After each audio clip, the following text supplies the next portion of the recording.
What's going on, everybody? Hope you're all having a fantastic day today. Now, as promised, these next couple of days, we're not really going to be talking too much about Battlefield 2042. I'm going to be branching off and showcasing some different games that I've been investing a lot of my own free time into, that I've been having an absolute blast with, and I'm trying to basically give you guys alternate options. I know there's a ton of people out there who are craving a game that just resembles a Battlefield, and they've been let down one too many times, and they're looking for something fresh, but they just can't find that right thing. I'm going to try to give you guys a little bit more exposure to different games out there that may or may not be your type of gaming experience, but still worth a shot to get it out there. But ladies and gentlemen, I'm going to go ahead and apologize to the console community here because this game is not on consoles whatsoever, and I don't think they're planning on porting it anytime soon. If they do, maybe years from now. I don't think they have any official word on it, but currently it's only on PC. But don't worry if you're a console player. Tomorrow I have a fantastic video planned out on another game that I probably honestly love just as equally as much as I do with this title right here. So stay tuned for tomorrow's video. But for all the PC players out there, this game is called Squad. Now, Squad is not new to the gaming scene. This game has been out for about, I would say, 6 years. And this upcoming year, it's going to be 7. So it's been out for a while now, and I've been here since pretty much day one. I have watched this game evolve over time, basically, to something that had absolutely nothing to a monster of a title that it is today. And I gotta say, this development team has proved time and time and time again how passionate they are about this project and how important the community is to them. Once again, putting these massive AAA development teams and huge publishers to absolute shame. I mean, these people with massive budgets can't even put together a partially decent game, while you have tons of these passionate indie developers out here who make masterpieces like this, which go completely unknown. People don't know about this title, they've never heard about it, and like I said, 6+ years, and it's still not extremely popular. Now, yes, it has grown, and yes, people play it all the time. I'm not saying it's a dead game whatsoever. I can hop on any day of the week. Weekends are much more popular, but I can still hop on, Monday through Thursday and find populated lobbies and get good connection as well. But so far, in my opinion, indie developers are the way to go now. Screw AAA developed games. Indie games are phenomenal. And yes, not all the teams are perfect. There's some really bad indie games out there. But, man, it's something about the communication between people who are truly passionate about a project they love with their community that just completely separates them from, the massive corporations who are trying to, produce these huge projects nowadays. Now, Squad is a Milsim, so if you're coming from a Battlefield background, it's going to be a tad bit different. Yes, I feel like Battlefield can resemble in certain ways, but this is a very hardcore experience. I don't really think Call of Duty players are going to really adapt to something like this unless they want to branch out and try something drastically different. I feel like tomorrow's video is going to be a little bit better for, Call of Duty players and Battlefield players combined to enjoy a different game, but for Squad specifically, it takes a very hardcore mindset. You're not going to be running and gunning. You're not going to be branching away from your team much. There is a ton of talking, a lot of down moments where you're just sitting and defending, and you could spend, 10 minutes in an area and find maybe, a few people. I've gone full matches, which can sometimes go up to an hour, and I've ended matches with 9, 10 kills. And for an average Battlefield or Call of Duty player, that sounds absolutely awful, but that's why I'm saying it takes a different mindset. I feel like Battlefield players will be able to branch off to this game easier than Call of Duty players, but at the same time, it's a little iffy. But I can promise you this, even though the kill count isn't high, the moment-to-moment gameplay is phenomenal. It is just absolutely out of this world, and that is why people purchase into these type of games, these Milsim experiences. They don't come here to go ahead and, frag out and go absolutely sweat mode,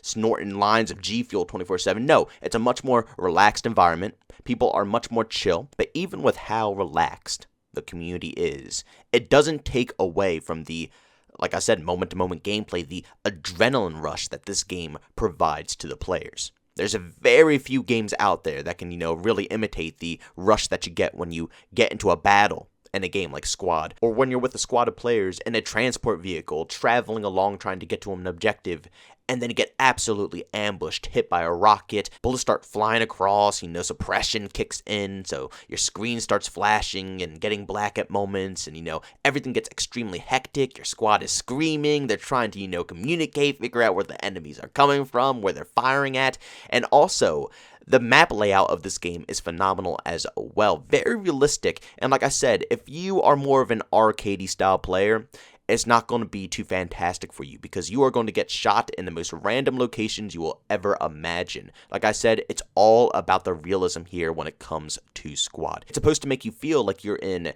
a real life situation, but the best part about it is that it doesn't go too far, like, Arma, for example, which isn't a bad game, but the complexity of that style of game, or Escape from Tarkov or something, is a massive turnoff to a lot of players, which makes it hard for, Battlefield fans or people that come from games that are a little bit more casual, you frag out a little bit more. It's not a very tactical or realistic experience. It's harder for them to transfer over when there's so many keys to remember and so many, complex, things that you have to, do a step-by-step process to be able to be successful. It's very hard for players to come in. Squad gives you a nice balance of, complexity. It definitely takes a lot of communication and teamwork to get into the rotation, but it's not going to take you a year to learn the mechanics of this game or even understand the fundamentals of the game modes that you're even playing here. You can play a few games and you're already going to know the base level of knowledge. And also, like I said, the community is fantastic. They're relaxed, very chill, and anybody, I promise you anybody, unless you run past the very rare douchebag that might be out there.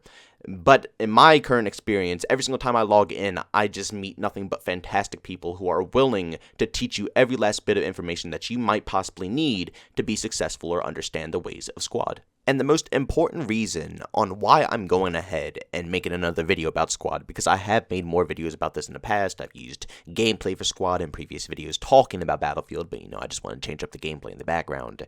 I've clearly, stated my opinion on this game, but they just went ahead and put out a massive update for this game that completely overhauled pretty much all of the graphics. I mean, the lighting of this game is truly phenomenal right now. Comparing previous models to what it is current day, it looks fantastic. Once again proving that indie development teams are truly passionate about their projects. Like I said, they didn't just make this game to make a quick buck and then ditch it. It's been in production for so many years, and all of these years, it's not like little tiny updates and then pure silence and very minuscule updates again. No, there are always huge, massive updates implementing brand new things that improve the overall quality of the game, and also constantly communicating with their community to make sure, things are polished off within the game and new features are added in that the people actually want. Now, I gotta be honest with you guys, the price tag of this game is pretty steep. Now, you can probably get it cheaper in other places,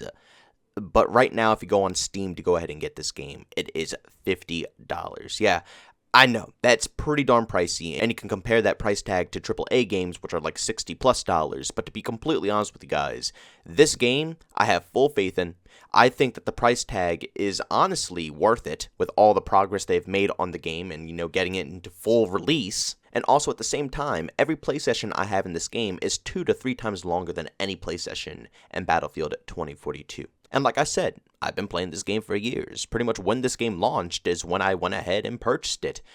And every single time I log back in, even after taking long breaks or long periods of time off, every time I come back, there is huge implementations into this title. It just absolutely boggles my mind. And that alone makes this title worth $50 because even though it's a pretty beefy price tag, at the end of the day, after you spend that money, those developers are going to use that to put progress towards the title that you're investing your time into. This isn't Battlefield 2042 where you gave them $60 and now they're telling you to wait until summertime to even get a tiny bit of content in the game. No, this is an actual well put together experience with people who love the game. People who are developing this game love what they are doing, and you can tell by just simply playing the game in front of you. Ladies and gentlemen, that's going to sum up the commentary today. Hopefully I was able to convince at least a couple of you guys to go ahead and give this game a try. Hopefully I'll see you guys in-game. You never know. Like I said, I play this game a ton in my off time, so I'm not streaming this and maybe Escape from Tarkov, and also, like I said, tomorrow's game that I'm going to be showcasing are where I'm truly investing a lot of my time because it's just relaxing, it's still rewarding, and it gives me that FPS experience that I still crave without going, totally Milsim and going, over the top with realism and stuff like that. But ladies and gentlemen, thanks so much for checking out this video. If you enjoyed it, make sure to leave a like. Bums, I hate it. Leave a dislike. Also, if you're brand new, enjoy the content, don't forget to subscribe and hit that notification button. Also, want to chat with me, there's 2 ways to do so. I have a Twitter and a Discord, both linked down in the description. And also, want to catch me live streams of video games or do it on Twitch, like that in the description as well. But guys, thanks so much for tuning in. See you on the next one. Peace out.